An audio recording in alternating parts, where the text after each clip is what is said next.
Hello friends, welcome to ECE preparation. நம்மளோட சேனலில் TRP and டிஎன்இபிக்கான ECE problems தான் MCQ questions தான் எடுத்து டிஸ்கஸ் பண்ணிகிட்ருக்குறோம். இதில் பார்த்தீங்க அப்படின்னா ப்ரீவியஸ் இயரில் கேட்ட கொஷின்ஸ் வந்து எடுத்துகிட்ருக்குறோம். ப்ளஸ் இன்னொன்று ஃபர்தராக நமக்கு ஃப்யூச்சரில் கேட்கறதுக்கான வாய்ப்புகள் ரொம்ப அதிகமாக இருக்கக்கூடிய கொஷின்ஸ், ரொம்ப இம்பார்ட்டன்ட் கொஷின்ஸ் தான் எடுத்து சூஸ் பண்ணி இதில் ப்ரெசென்ட் பண்ணிகிட்ருக்குறோம். ஸோ உங்களுக்கு ஏதாவது கொஷின்ஸ் இல்லை ஏதாவது சப்ஜெக்ட்ஸ் ஓரியன்டாக டவுட்ஸோ இல்லை வேறு எந்த டீட்டெயில்ஸ்னாலும் கீழே கமெண்ட் பண்ணிங்க அப்படின்னா அது ரிலேட்டடான கிளாஸஸ் வந்து ஷோராக நம்ம கிளாஸஸ் எடுக்கலாம். ஓகேங்களா?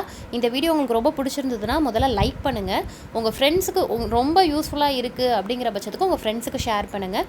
உங்களுக்கு வேறு ஏதாவது வேணும், ஹெல்ப் ஏதாவது வேணும்னாலும் கீழே கமெண்ட் பண்ணுங்கள். ஓகேங்களா? சரி, வாங்க கொஷின்குள்ளே போகலாம். Which one of the following difference equation is non recursive அப்படின்னு சொல்லி கேட்டிருக்காங்க. இதில் நம்ம சூஸ் பண்ணிக்கக்கூடிய சப்ஜெக்ட் வந்து DSP. அதில் என்ன டாபிக் அப்படின்னா நம்மளோட ஃபர்ஸ்ட் டாபிக் சிக்னல்ஸ் அண்ட் சிஸ்டமோட ஃபர்ஸ்ட் டாபிக் எடுத்து அதில் உள்ள இம்பார்ட்டன்ட் ப்ராப்ளம்ஸ் தான் எடுத்து சால்வ் பண்ணிகிட்ருக்குறோம். ஓகேங்களா? ஸோ அதில் இன்றைக்கி சூஸ் பண்ணியிருக்கக்கூடிய டாபிக் வந்து என்ன அப்படின்னா ரெக்ரெசிவ் அண்ட் நான் ரெக்ரெசிவ். ஓகேவா? ஸோ கொஷினுக்கான ஆன்சர் பார்க்கறதுக்கு முன்னாடி ரெக்ரெசிவ்னா என்ன, நான் ரெக்ரெசிவ்னா என்னங்கிறத நோட் பண்ணி வச்சுக்கோங்க. ஏன் அப்படின்னா நம்மள புக்ஸை பொறுத்த வரைக்கும் நிறைய டாபிக் வைஸ் நிறைய கான்செப்ட் எக்ஸ்பிளைன் பண்ணியிருப்பாங்க. ஸோ அது உங்களுக்கு என்ன கீ பாயிண்ட் அப்படிங்கிறது கூட உங்களுக்கு, அதாவது ஃபுல்லாக படிச்சுட்டு எது இம்பார்ட்டன்ட் கூட தெரியாது. பட் நம்மளோட சேனலில் எதெல்லாம் படித்தா நம்மளோட எக்ஸாம்ஸில் வந்து ஸ்மார்ட்டாக அட்டன் பண்ணி கிளியர் பண்ணுறது அப்படிங்கிறத தான் இப்போ பார்த்துட்ருக்குறோம். ஓகேங்களா?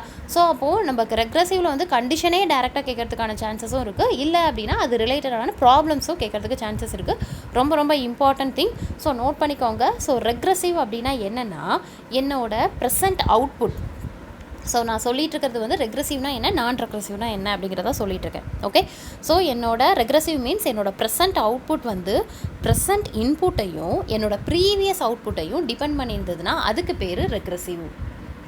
ஓகேங்களா? ஸோ என்னோடய அவுட்புட் அப்போ என்ன அப்படின்னா கண்டிப்பாக சிஸ்டம் வந்து எப்படி இருக்கும் அப்படின்னா மற்ற சிஸ்டம்ஸ்லாம் வந்து நோ ஃபீட்பேக்கு. பட் ரெக்ரெசிவ் நான் ரெக்ரெசிவ் பொறுத்த வரைக்கும் நம்மளோட சிஸ்டம் ஃபீட்பேக் சிஸ்டமாக கொடுத்தோன்னா என்னோடய ப்ரெசன்ட் அவுட்புட் ஆனது என்னோட ப்ரீவியஸ் அவுட்புட்டையும் ப்ரெசன்ட் இன்புட்டையும் டிபெண்ட் பண்ணியிருந்ததுன்னா அதுக்கு பேர் ரெக்ரெசிவ்.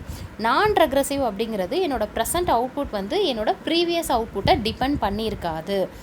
ஓகேங்களா? ஸோ அதுக்கு பேர் வந்து என்ன அப்படின்னா நான் ரெக்ரெசிவ். ஓகேவா? ஸோ இந்த கண்டிஷன் தெரிஞ்சிடுச்சு அப்படின்னாலே கண்டிப்பாக நீங்கள் கீழே வந்து ஆன்சர் பண்ண ட்ரை பண்ணலாம். ஓகேங்களா? இப்போ நான் என்ன சொன்னேன், நான் ரெக்ரெசிவ் என்ன அப்படின்னு சொல்லி கேட்டிருக்காங்க. இப்போ நான் ரெக்ரெசிவ்னா என்னோடய அவுட்புட் வந்து என்ன பண்ணியிருக்காது அப்படின்னா ப்ரீவியஸ் அவுட்புட்டை டிபெண்ட் பண்ணியிருக்காது. ஸோ இங்கே வந்து அவங்களே மென்ஷன் பண்ணிட்டாங்க ஒய்ங்கிறது அவுட்புட்டாக, யூங்கிறது வந்து இன்புட். அப்போ என்ன கொடுத்துருக்காங்க அப்படின்னா என்னோடய சிஸ்டமில் வந்து ஒரு ஸ்டெப் சிக்னல் கொடுத்து அதோட அவுட்புட்டை வந்து இங்கே மென்ஷன் பண்ணியிருக்காங்க. ஓகேவா? ஸோ அதில் மென்ஷன் பண்ணதில் எது நான் ரெக்ரெசிவ் சிஸ்டம் அப்படின்னு சொல்லி கேட்டிருக்காங்க. ஸோ அப்படி பார்த்தீங்கன்னா நான் ரெக்ரெசிவோட கண்டிஷன் வந்து என்னோடய அவுட்புட் வந்து எதை டிபெண்ட் பண்ணியிருக்காது, ப்ரீவியஸ் அவுட்புட்டை டிபெண்ட் பண்ணியிருக்காது. ஸோ அப்போது இந்த சைடு எனக்கு ஒய் ஆஃப் சம்திங் எது இருந்தாலும் பரவாயில்ல. அப்போ எனக்கு ஈக்குவலுக்கு இந்த சைடு என்ன வரக்கூடாது அப்படின்னா ஒய்ங்கிற டேர்மே வரக்கூடாது. என்ன ரீசன் புரியுதுங்களாப்பா? ஏன் அப்படின்னா நான் ரெக்ரெசிவை பொறுத்த வரைக்கும் என்னோடய அவுட்புட் ப்ரெசன்ட் அவுட்புட் வந்து ப்ரீவியஸ் அவுட்புட்டை டிபெண்ட் பண்ணியிருக்காது. அப்போ என்ன ஆகக்கூடாது, ப்ரீவியஸ் அவுட்புட்டே வரவே கூடாது. அப்போ என்ன மட்டும்தான் வரணும் அப்படின்னா u of k, that is input மட்டும்தான் வரணும். ஓகேங்களா? ஸோ அந்த மாதிரி இருக்கிற கண்டிஷனை வந்து செக் பண்ணி பாருங்கள். ஸோ இதில் பார்த்தீங்க அப்படின்னா எந்த வேல்யூ, அதாவது இதில் ஆப்ஷன், ஸோ இதில் செக் பண்ணிங்கன்னா எனக்கு அவுட்புட் ஒய், இங்கே எனக்கு என்ன இருக்குது அப்படின்னா யூ ஆஃப் என்ன இருக்குது அப்படின்னா இன்புட் இருக்குது. அட் த சேம் டைம் எனக்கு என்ன இருக்குது அப்படின்னா கே ப்ளஸ் ஒன்றும் இருக்குது, கே மைனஸ் ஒன்றும் இருக்குது.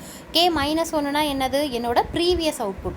மேம் இங்கே யூ ஆஃப் கே தானே இருக்குது அப்படின்னா அப்படி கிடையாது. என்னோட யூ ஆஃப் கே ஒரு டைம் எனக்கு இன்புட்டாக போணுச்சுன்னா அகைன் அதே இன்புட் ஃபீட்பேக்கில் கொடுக்கும்போது அவுட்புட்டாக வருமா? ஸோ அதனால் யூ ஆஃப் கே அப்படிங்கிறது என்னோட ப்ரீவியஸ் அவுட்புட். ஓகேங்களா? ஸோ இப்போ இதை செக் பண்ணி பார்த்தீங்கன்னா இங்கே இது வந்து எனக்கு கிடச்சிருக்கக்கூடிய ப்ரெசன்ட் அவுட்புட்டு. அப்போ எனக்கு u of k minus one அப்படிங்கிறது என்னது, என்னோட ப்ரீவியஸ் அவுட்புட். எப்படி ப்ரீவியஸ்ன்னு சொல்கிறேன், இங்கே கே இருக்குது அப்படின்னா கேவோட ப்ரீவியஸ் எனக்கு என்ன வரும், பாஸ்ட்டு. கே மைனஸ் ஒன்று தானே வரும். அதே மாதிரி கே ப்ளஸ் ஒன்று அப்படின்னா கே ப்ளஸ் ஒன்னோட பாஸ்ட் எனக்கு என்னது, கே. ஓகேங்களா? ஸோ ஒட்டு மொத்தத்தில் எனக்கு என்ன ஆகுதுன்னா அவுட்புட்டோட வேல்யூ வந்து எனக்கு ப்ரீவியஸ் அவுட்புட்டை இங்கே மென்ஷன் பண்ணியிருக்காங்க. அப்போ என்னது, ப்ரெசென்ட் அவுட்புட் வந்து என்னோட ப்ரீவியஸ் அவுட்புட்டை டிபெண்ட் பண்ணியிருக்குன்னு அர்த்தம். அப்போ ஆப்ஷன் டி வந்து கிடையாது. ஓகேங்களா. அடுத்தது சி ஆப்ஷனை பாருங்கப்பா. சியை பார்த்தீங்கன்னா சியிலையும் அதே மாதிரி தான் K-1 அப்படிங்கிறது வந்திருக்கு. ஸோ அப்போ நீங்கள் என்ன பண்ணிடக்கூடாதுன்னா K-1 வந்துச்சு அப்படின்னா இது ரெக்ரெசிவ் அப்படின்னு சொல்லி ஃபிக்ஸ் பண்ணிடக்கூடாது. இங்கே என்ன அவுட்புட் கொடுத்துருக்காங்களோ அதோட ப்ரீவியஸ் வேல்யூ வந்துச்சுன்னா தட் இஸ் ப்ரீவியஸ் அவுட்புட் வருதுன்னு அர்த்தம்.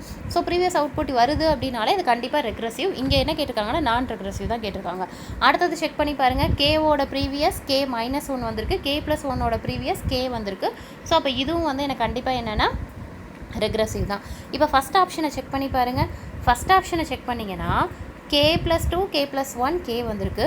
இங்கே அதுக்கு முன்னாடி அதாவது கேவோட ப்ரீவியஸ் அவுட்புட் இங்கே வரவே இல்லை. என்ன வரணும்? K-1ன்னு வரணுமா? ஆனால் எனக்கு என்ன அப்படின்னா ப்ரீவியஸ் அவுட்புட் வரல. ஸோ ப்ரீவியஸ் அவுட்புட் வரல அப்படின்னாலே என்னோடய ப்ரெசென்ட் அவுட்புட் இங்கே இருக்கக்கூடிய ப்ரெசென்ட் அவுட்புட் வந்து எதை டிபெண்ட் பண்ணலை அப்படின்னா என்னோட ப்ரீவியஸ் அவுட்புட்டை டிபெண்ட் பண்ணலை அப்படின்னு அர்த்தம். ஸோ இங்கே கொடுத்துருக்கக்கூடிய ஆப்ஷனில் வந்து எனக்கு ஆப்ஷன் ஏ அப்படிங்கிறது தான் நான் ரெக்ரெசிவ், மீது எல்லாமே வந்து ரெக்ரெசிவ் தான். ஏன் அப்படின்னா இந்த அவுட்புட்டோட ப்ரீவியஸ் அவுட்புட் K-1 வந்து என்ன பண்ணியிருக்கு அப்படின்னா டிபெண்ட் பண்ணியிருக்கிறதுனால. புரியுதுங்களா? ஸோ இந்த இடத்துக்கிட்ட மட்டும் தான் எனக்கு என்ன இல்லைன்னா K-1 இல்லை. ஸோ அதை வச்சு நான் என்ன சொல்லிடுறேன் அப்படின்னா இதை நான் ரெக்ரெசிவ் அப்படின்னு சொல்லிடுறேன். ஓகேங்களா? ஸோ இந்த மாதிரி ப்ராப்ளம்ஸ் வந்து நிறைய சால்வ் பண்ணிகிட்ருக்குறோம். உங்களுக்கு எந்த சப்ஜெக்ட்டில் என்ன டாப்பிக்கில் சம்ஸ் வேணும் அப்படின்னு சொன்னீங்க அப்படின்னா கீழே கமெண்ட் பண்ணுங்கள். கண்டிப்பாக அந்த ப்ராப்ளம்ஸ் எடுத்து நம்ம சால்வ் பண்ணுவோம். அதே மாதிரி உங்களுக்கு ஏதாவது டவுட்ஸ் ஏதாவது இருக்குது, சப்ஜெக்ட்ஸ் ஓரியன்டாக டவுட்ஸ் இருக்குங்கிறதுனாலும் நீங்கள் தாராளமாக கீழே மென்ஷன் பண்ணலாம். அதே மாதிரி இன்னொரு விஷயம், நிறைய ஸ்டூடெண்ட்ஸ் வந்து என்ன அப்படின்னா அரியர் வச்சுட்டு அதை கிளியர் பண்ண முடியாமல் ரொம்பவே ஸ்ட்ரகிளாக ஃபீல் பண்ணுவாங்க. ஸோ அதுக்கான கிளாஸஸ்மே நம்மளோட சேனலில் ஆன்லைன் கிளாஸஸாக போயிட்டுருக்குது. ஸோ உங்களுக்கு வேணும் அப்படின்னா கீழே கமெண்ட் பண்ணுங்கள், நான் நம்பர் கொடுக்குறேன். ஸோ காண்டாக்ட் பண்ணுங்கள். ஸோ அது ரிலேட்டடாக நீங்கள் கண்டிப்பாக ஷோராக கிளியர் பண்ணுறதுக்கான வாய்ப்பு இருக்குது. மேபி உங்கள் ஃப்ரெண்ட்ஸ் இந்த மாதிரி அரியர் வச்சுட்டு ரொம்ப நாளாக கிளியர் பண்ணாமல் இருப்பாங்க. ஏன் அப்படின்னா DSP பேப்பர்லாம் பார்த்தீங்கன்னா கண்டிப்பாக அரியர் விழுகிறதுக்கான பேப்பர். ஓகே, நம்ம காலேஜில் கூட சொல்லுவோம் DSP வந்து டிகிரி ஸ்டாப்பிங் பேப்பர்னு கூட சொல்லுவாங்க. ஏன் அப்படின்னா நிறைய அரியர்ஸ் வந்து DSPயில் விழுகும். ஸோ அந்த மாதிரி இருந்து கிளியர் பண்ண முடியாமல் ஸ்ட்ரகிளாக ஃபீல் பண்ணுறவங்களும் நீங்கள் கீழே ஷோராக கமெண்ட் பண்ணலாம். நம்ம எப்படி கிளியர் பண்ணுறது அப்படிங்கிற ஸ்ட்ராட்டஜி, தென் அதுக்கான ப்ராப்ளம்ஸு, தியரி பார்ட் எல்லாமே நம்ம செப்பரேட்டாக நம்ம டிஸ்கஸ் பண்ணலாம். ஓகே, உங்களுக்கு இந்த வீடியோ பிடிச்சிருந்தது அப்படின்னா லைக் பண்ணுங்கள். தேங்க்யூ ஸோ மச் ஃபார் வாட்சிங்.